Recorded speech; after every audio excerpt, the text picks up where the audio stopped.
jechaa jedheetu dhiisee bira darba. Kontekestiin humti ergaa kana maal jedha? Kana gidduus jedha. Maal gidduu? Waan gidduu sana dhisitti. Maal gidduu? Wanta lama gidduu waan taa'u jechuudha. Kana gidduus jedha.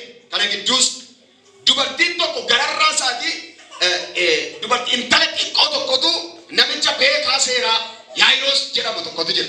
Mandara tokko keessa jira. Intalli tokko mucaa tokkitti inni qabu duraamaan taatee inni dhukkubsatteedha jedhee ilaaluudhaaf mucaa tokko qofa qaba. Intalli dubaraa abbaa isaanii baay'ee jaallata. Kanaaf tokko bichaa waan qabuuf maal godhe yoo jettan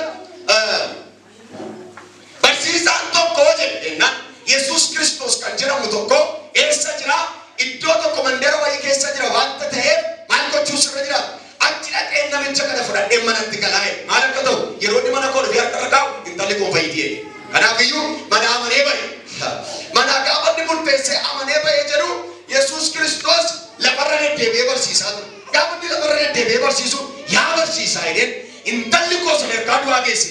Kanaafuu maal ta'u akka isheen fayyituuf kottuuti akka kee irra maal godhe irra naa kaayee akkasii amanteetta kottu bakka jedhee. Wanni Yesuus wajjin deeman nama muraasa osoo hin taane nama baay'ee ammuma fayyita sagalee kana dhageessii jennaan. Harka paasterii miti harka keessii wayya harka Yesuus.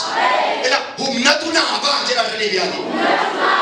Ani beekuun namni humnaan konkolaataa fiigee darbutu jira. Akka Eliyaas Jesus Christ hallelujah. Humna Waaqayyo sii kennuun konkolaataa dursuu dandeessaa irraa kaasee.